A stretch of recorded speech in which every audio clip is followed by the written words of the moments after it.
The movie opens with a young girl named Yaki starting her first day at a new school. Yaki is timid and quiet, hardly making a sound when asked to introduce herself to her classmates. The teacher, wanting her to speak up, insisted that Yaki introduce herself louder. However, this forceful approach only made Yaki feel more intimidated. In the midst of her fear, a fellow student decided to take advantage of the situation and threw a can of soda at her, instructing her to open it. Yaki, caught off guard, followed the boy's command and opened the can, causing soda to spray everywhere, accidentally hitting the teacher. This unexpected turn of events made the entire class burst into laughter.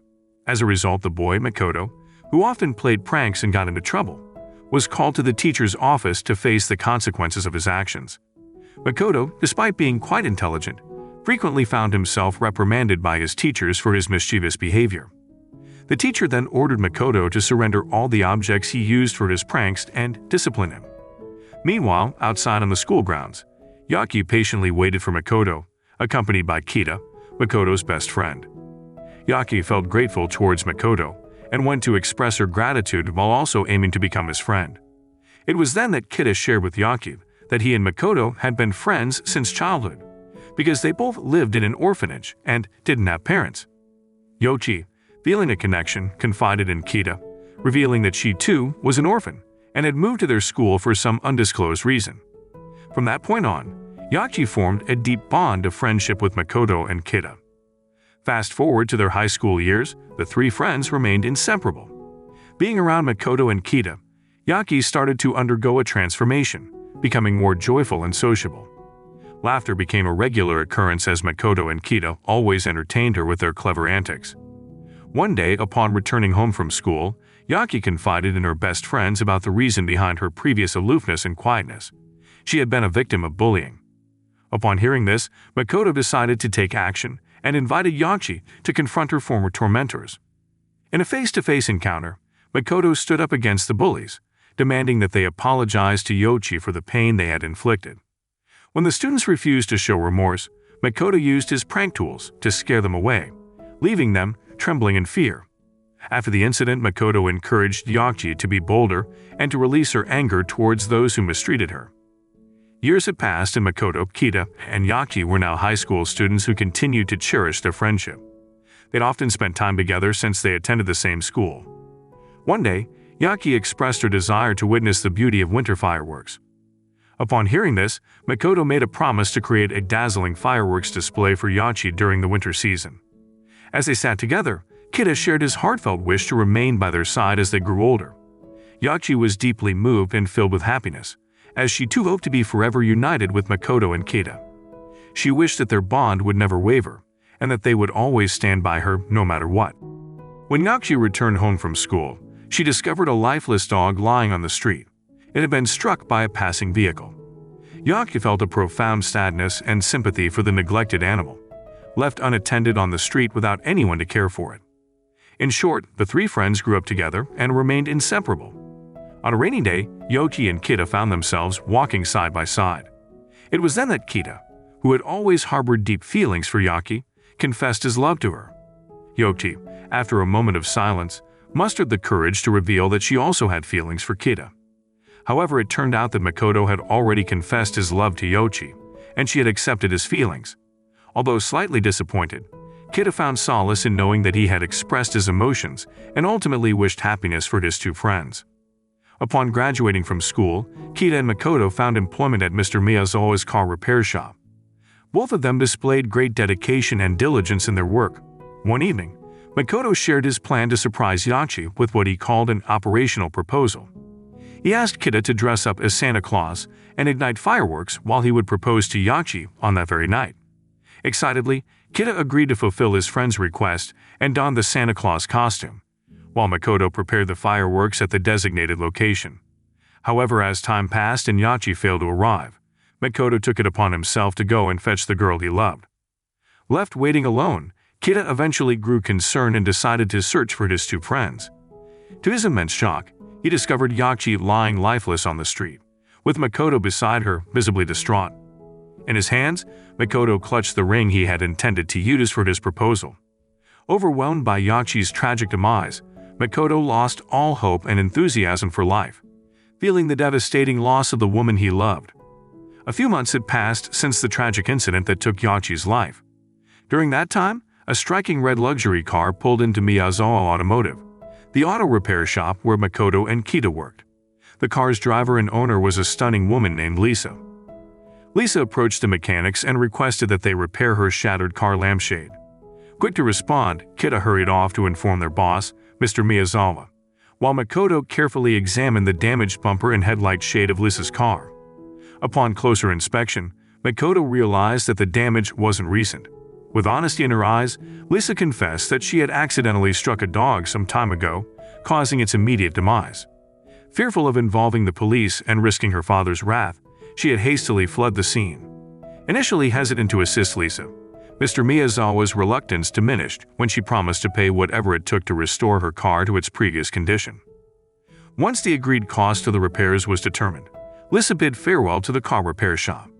However, before leaving, Makoto approached her and mustered the courage to invite her to dinner. Believing Makoto to be merely a mechanic, someone beneath her social standing, Lisa flatly rejected his invitation. Nonetheless, Makoto refused to give up and attempted to impress Lisa with a series of enchanting magic tricks. A smile graced Lisa's face as she was captivated by Makoto's romantic illusions. Despite being impressed, she still declined Makoto's invitation and swiftly departed. Later, Makoto confided in Kita, revealing his love for Lisa and his intention to pursue her. Even though the circumstances seemed highly improbable due to their disparate backgrounds, Lisa being a wealthy woman while Makoto was a humble young man. A week later, without informing Kita of his plans, Makoto made the decision to resign from his job and set off to an undisclosed location. He cut off all contact with his best friend and vanished from Kita's life.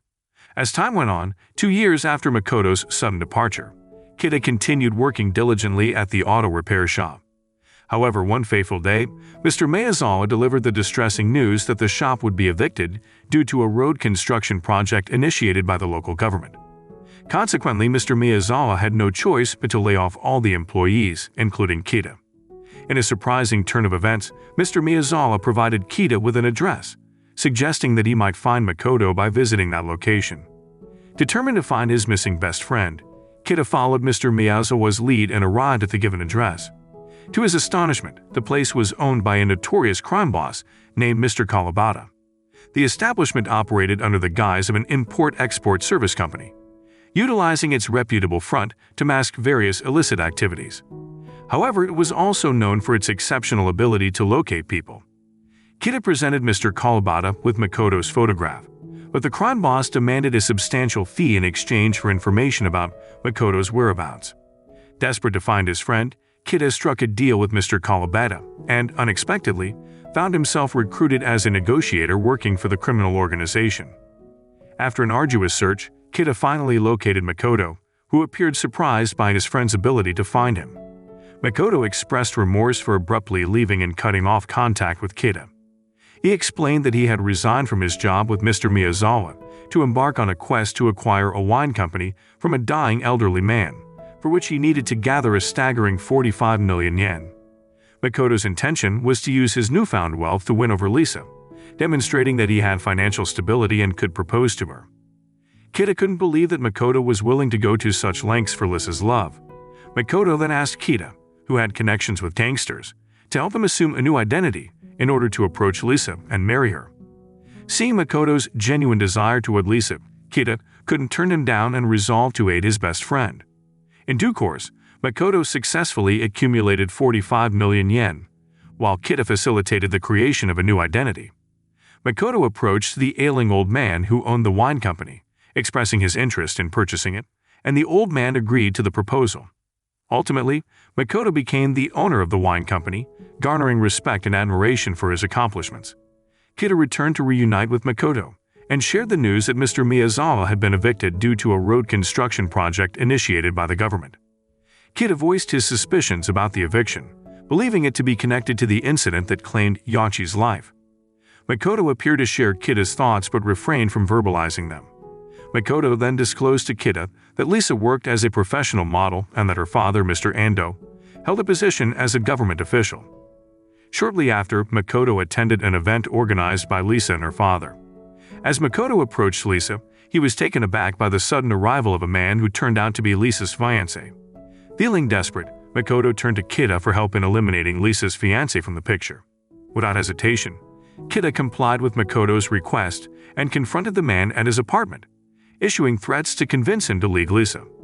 Fearing for his life, the man chose to exit Lisa's life, complying with Kida's demands. Ultimately, Makoto achieved his desired outcome and entered into a romantic relationship with Lisa, which eventually led to their decision to formalize their commitment through marriage. One fateful day, Makoto revealed his plan to Kida, a proposal to Lisa on Christmas Eve. Makoto entrusted Kida with a letter, instructing him to deliver it to Mr. Kawabata. In addition, Makoto aimed to live-stream the proposal moment, requesting Kida to hijack a television channel, allowing everyone to witness it. As Christmas Eve arrived, Kida met with Makoto and handed him something that he had obtained as requested from Mr. Kawabata. Afterward, Kida found a spot to wait while attentively watching the live broadcast. The crowd erupted in joyous cheers upon seeing the live footage of Lisa, broadcasted secretly by Makoto using a hidden camera. However, it became evident that Makoto's true intention was not to propose to Lisa. Instead, he sought to expose the crimes committed by her. Makoto reminisced about their initial encounter 10 years prior, when Lisa visited the car repair shop where he worked as a mechanic. Although Lisa claimed not to remember, Makoto performed a magic trick that he had shown her during their first meeting at the shop. However, this time, Makoto included a ring that he had intended to present to Yachi when he had planned to propose to her years ago. In a startling revelation, Makoto disclosed that he had discovered a broken car headlight at the site of Yachi's accident and had picked it up. When Lisa visited the auto repair shop to repair her car's damaged headlight shade, Makoto immediately recognized that the broken glass matched Lisa's broken headlight shade. Makoto revealed that Lisa hadn't actually hit a dog, but had struck Yachi, resulting in her tragic demise. Following Yachi's death, Makoto waited for 2 months, hoping for updates from the police regarding the progress of the investigation into the accident. However, he received no information as Lisa's father, a government official, had silenced the authorities and media to ensure that his daughter's crime remained hidden. Moreover, Lisa's father took steps to erase any traces of Yachi's existence. He orchestrated a road construction project that led to the eviction of Mr. Miyazawa's auto repair shop, where Kida and Makoto worked. All of these actions were undertaken by Lisa's father to safeguard both his and his daughter's public image. Upon hearing these revelations, Lisa finally admitted her role in Yachi's accident. Unbeknownst to her, Kida had successfully hijacked the television broadcast, allowing everyone to hear Lisa's confession. Meanwhile, Lisa's father became aware of her confession and ordered his men to halt the live broadcast. Upon learning of Lisa's confession, Makoto's anger consumed him, leading him to reveal a detonator and an explosive device he had obtained from Mr. Kawabata. His intention was to end both Lisa's life and his own by detonating the bomb within their current hotel room. Unbeknownst to Makoto, Kida, filled with concern, hurriedly made his way to the hotel where Makoto and Lisa were supposed to be. However, Makoto had deceived Kida and changed their hotel location. As Kida entered the hotel room, a deafening explosion erupted from a neighboring room, claiming the lives of both Makoto and Lisa. After the devastating loss of his 2 best friends, Kida was overcome with frustration and lost all zest for life. He mourned the loss of the 2 most cherished individuals in his life. Since their childhood, Kida often retraced the path they had once walked together, where they had encountered a forsaken, lifeless dog, where Kida had expressed his love for Yachi, and where the chilling image of Yachi and Makoto lying motionless on a cold Christmas Eve had forever imprinted upon his memory. It was a path that now symbolized their eternal journey, where Yachi and Makoto found solace, hand in hand, in a realm beyond mortal existence. The moral of the story is that lying and seeking revenge can lead to a lot of harm and sadness. It's important to be honest, think about others' feelings, and prioritize healthy relationships instead.